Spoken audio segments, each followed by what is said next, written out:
بسم اللہ الرحمن الرحیم۔ ایک حافظ قرآن لڑکی اور کبوتر کا ایسا دل دہلا دینے والا واقعہ جسے سن کر آپ کی بھی آنکھوں سے آنسو جاری ہو جائیں گے۔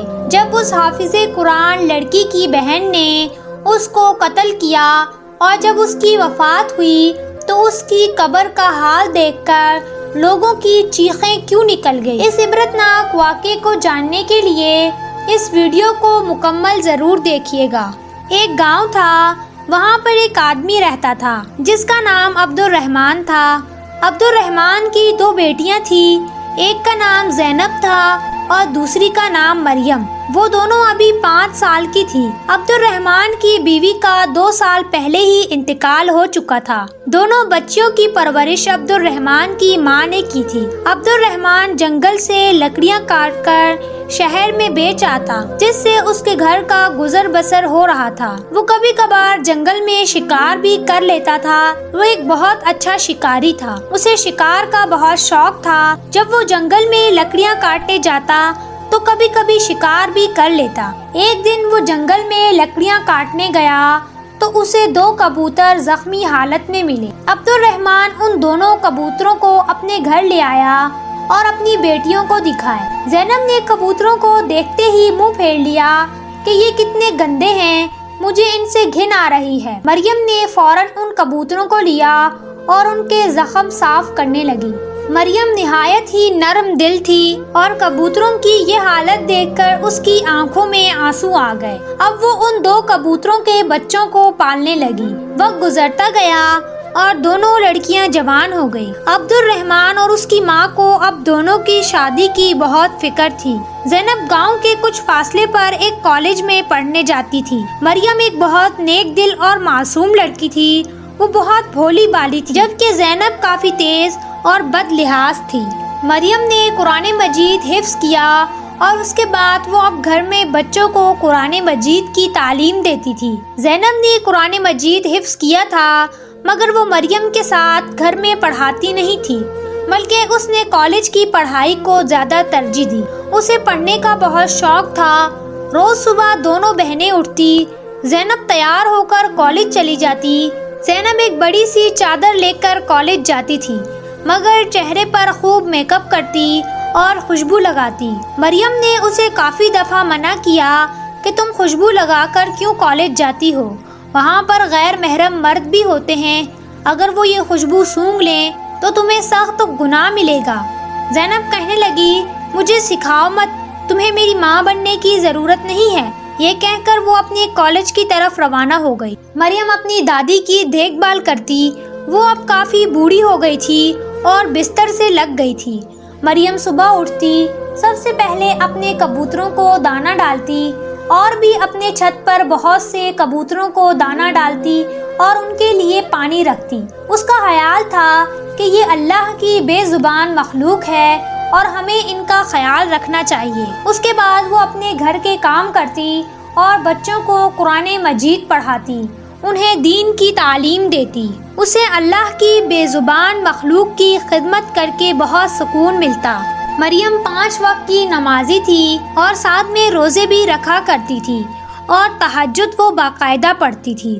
ایک دن وہ تہجد کی نماز کے لیے اٹھی تو اس کی دادی نے اس کو اپنے پاس بلایا اور 2-4 باتیں کرنے لگی۔ مریم کافی حیران ہوئی کہ آج دادی اتنی جلدی کیسے اٹھ گئی۔ تھوڑی دیر گزری تو اس کی دادی کا انتقال ہو گیا۔ وہ خاموشی سے اس دنیا سے چل بسی۔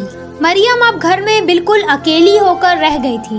وہ سارا دن گھر میں اکیلی ہوتی، اپنی نماز پڑھتی اور بچوں کو قرآن مجید پڑھاتی۔ عبد الرحمن اب شہر میں نوکری کرتا تھا، وہ ہفتے میں ایک بار گھر آتا۔ یوں ہی وقت گزرتا گیا۔ زینب اب کافی بدل چکی تھی، وہ اب کافی ماڈرن کپڑے پہننے لگی تھی، بال کھول کر کالج جاتی اور میک اپ کر کے جاتی۔ مریم اسے سمجھانے لگی کہ اس طرح مت کرو، اس طرح کے کپڑے پہننا ہمارے دین میں کہاں جائز ہے، تم پڑھنے جاتی ہو یا فیشن کرنے جاتی ہو؟ جب سے تم کالج جانے لگی ہو کافی زیادہ بدتمیز ہو گئی ہو اور اپنا حلیہ تم نے دیکھا ہے، اب تم اپنے سر پر چادر لے کر بھی گھر سے نہیں نکلتی۔ زینب کہنے لگی، اب ماڈرن زمانہ ہے، ہمارے کالج میں بھی لڑکیاں اسی طرح کے کپڑے پہنتی ہیں، مجھ پر پابندیاں لگانے کی ضرورت نہیں ہے، یہ برقع تمہیں ہی مبارک ہو۔ مریم کہنے لگی، عورت کا پردہ کرنا شہید کے خون سے زیادہ افضل ہے۔ کیا تمہیں نہیں پتا؟ تم نے بھی تو قرآن مجید ترجمے کے ساتھ پڑھا ہے اور حفظ کیا ہے، کیا تم بھول گئی ہو؟ تم کالج جا کر بدتمیز ہو گئی ہو، شرم اور حیا تم بیچ آئی ہو۔ کیا ہمارے ابو نے ہمیں یہی سکھایا ہے؟ تمہیں نہیں پتا ہمارے ابو کتنے پریشان رہتے ہیں ہماری شادیوں کو لے کر، انہیں ہماری فکر ہر وقت لگی رہتی ہے۔ وہ شہر میں 2 نوکریاں کرتے ہیں، ہفتے میں 1 بار گھر آتے ہیں۔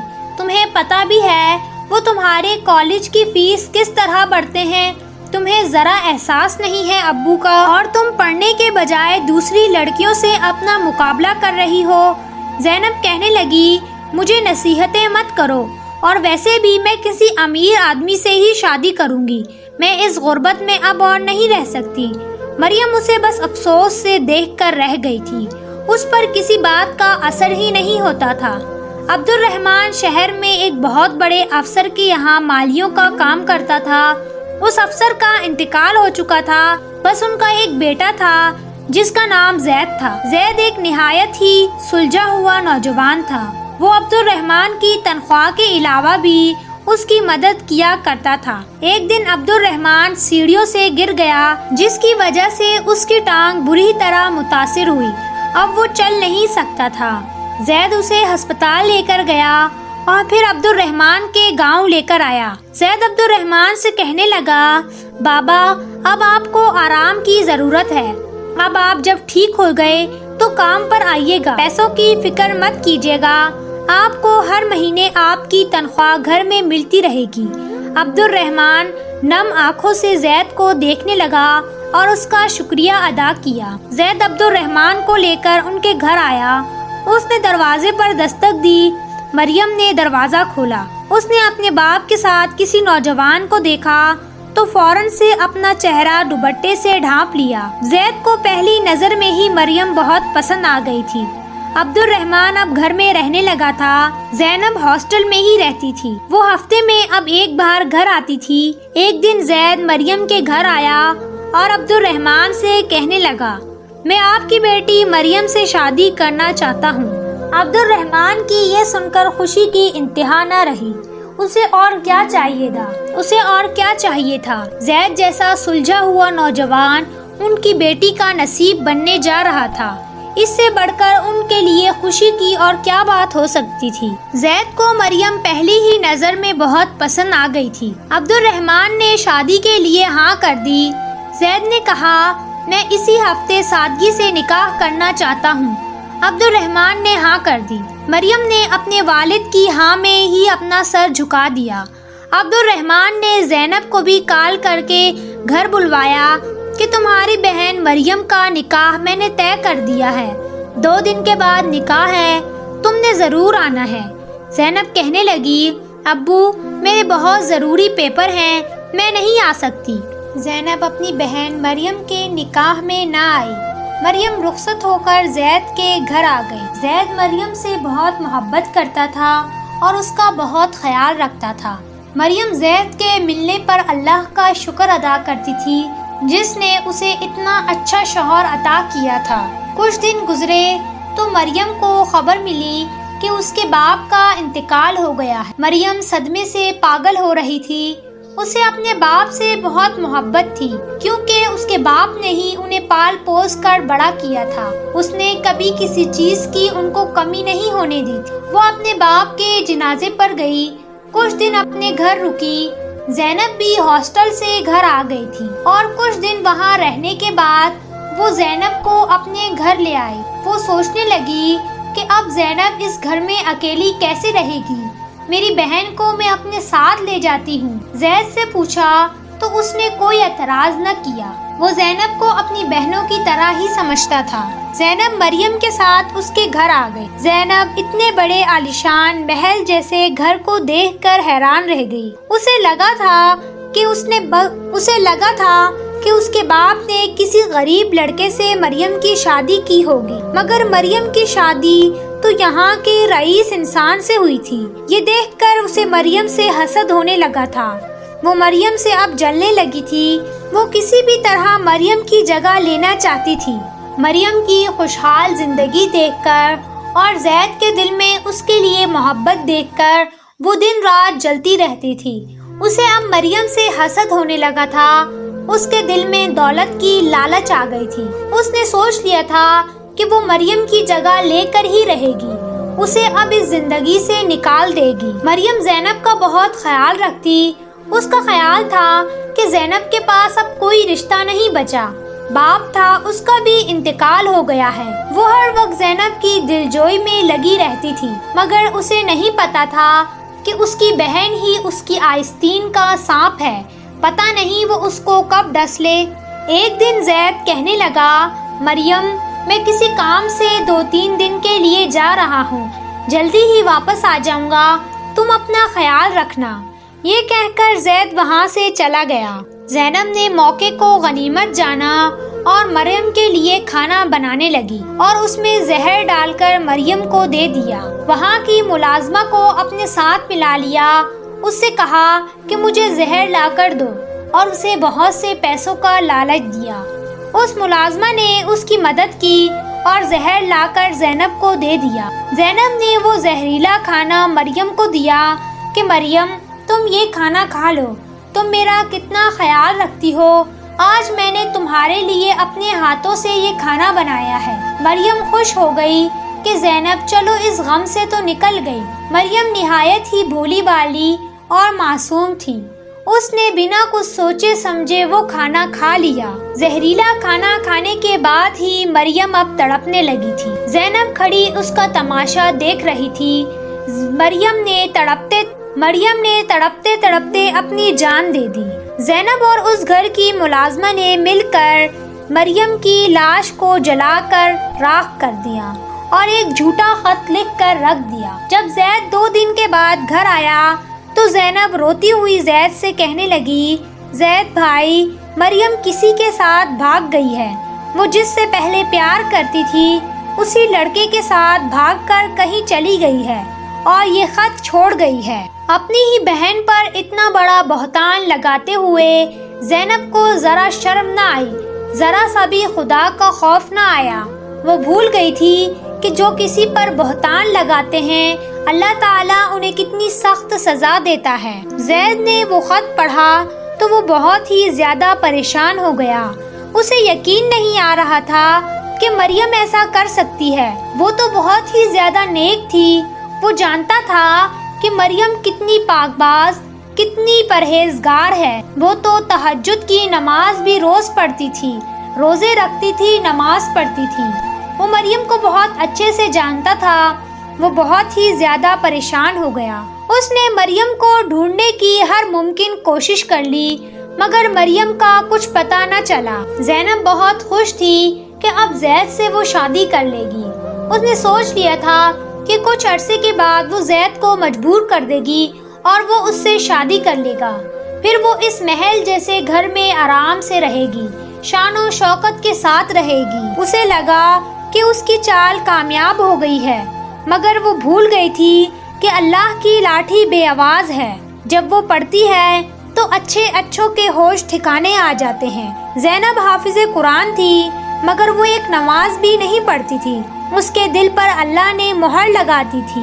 وہ صحیح اور غلط کی تمیز بھول گئی تھی۔ ایک دن زینب کا پیر سیڑھیوں سے پھسلا اور وہ بری طرح نیچے گری اور اس کا سر پھٹ گیا اور کمر کی ہڈی بری طرح ٹوٹ گئی اور وہ ہمیشہ کے لیے معذور ہو گئی تھی۔ وہ چارپائی سے جا لگی، نہ وہ خود اٹھ سکتی تھی اور نہ ہی بیٹھ سکتی تھی۔ اس کی آنکھوں سے ہر وقت آنسو جارے ہوتے تھے۔ وہ ایسی بے بسی میں مبتلا تھی کہ وہ کسی کو کیا بتاتی۔ اس کے سامنے بار بار وہ منظر آ رہا تھا جب مریم نے زہریلا کھانا کھایا تھا اور وہ کیسے بے بسی سے اس کے سامنے ہاتھ جوڑ رہی تھی اور تڑپ رہی تھی، مگر وہ کھڑی ہنس رہی تھی۔ اس نے اپنی بہن پر ذرا رحم نہیں کھایا تھا۔ ایک دن اچانک زینب نے اسی طرح تڑپتے تڑپتے اپنی جان دے دی۔ زید کو زینب کی موت کا بہت دکھ ہوا۔ وہ زینب کو اپنی بہنوں کی طرح ہی سمجھتا تھا۔ جب زینب کی قبر کھودی گئی تو اس قبر کے اندر سے ایک سانپ نکل آیا۔ یہ دیکھ کر لوگ بہت ہی زیادہ پریشان ہو گئے۔ لوگوں نے پھر دوسری جگہ قبر کھودی تو وہاں سے بھی سانپ نکل آیا۔ یہ دیکھ کر لوگوں کی حیرت کی انتہا نہ رہی۔ سب بہت ہی زیادہ پریشان ہو گئے۔ اسی طرح بہت سی جگہوں میں قبریں کھودی گئی مگر ہر قبر میں سے سانپ نکل آتا۔ آخر کار زینب کی لاش کو اسی سانپ والی قبر میں دفن کر دیا گیا۔ اگلی صبح اس کی لاش قبر سے باہر پڑی تھی اور بہت سے کبوتر اس کی لاش کو نوچ نوچ کر کھا رہے تھے اور سانپ اس کے ارد گرد جمع تھے اور اس کو ڈس رہے تھے۔ اس کی شکل بگڑ چکی تھی۔ یہ منظر دیکھ کر لوگوں کے رونگٹے کھڑے ہو گئے تھے۔ اس ملازمہ نے جب مریم کا یہ حال دیکھا تو اس کے دل میں اپنے انجام کا خوف پیدا ہو گیا۔ وہ بہت ہی زیادہ پریشان ہو گئی تھی۔ زینب کو کسی طرح پھر سے دفن کر دیا گیا اور قبر کے اوپر بڑے بڑے پتھر رکھے گئے تاکہ قبر دوبارہ نہ پھٹ جائے اور زینب کی لاش دوبارہ سے باہر نہ آ جائے۔ وہ ملازمہ روتے ہوئے زید سے معافی مانگنے لگی کہ مجھے معاف کر دیں، میں نے بہت بڑا گناہ کیا ہے، اور روتے ہوئے زید کو ساری بات بتا دی کہ کیسے اس نے اور زینب نے مل کر مریم کو زہر دیا اور اس کے مرنے کے بعد اس کی لاش کو جلا دیا۔ یہ سن کر زید رونے لگا اور اس ملازمہ کو کام سے نکال دیا۔ زید سمجھ گیا تھا کہ اس کا انجام بھی بہت برا ہوگا۔ بے شک اللہ انصاف کرنے والا ہے، وہ بہتر انصاف کرے گا۔ اس نے یہ معاملہ اللہ کے سپرد کر دیا تھا۔ اللہ رائی کے دانے کے برابر بھی کسی پر ظلم برداشت نہیں کرتا۔ کسی کے ساتھ ذرا بھی زیادتی کرنے سے پہلے یا کچھ برا کرنے سے پہلے انسان کو سوچنا چاہیے کہ اسے اس چیز کا حساب دینا پڑے گا۔ بے شک اللہ کی پکڑ بڑی سخت ہے، انسان جو بوتا ہے وہی کاٹتا ہے۔ اگر آپ کو یہ واقعہ پسند آیا ہو تو ہمارے چینل کو سبسکرائب کریں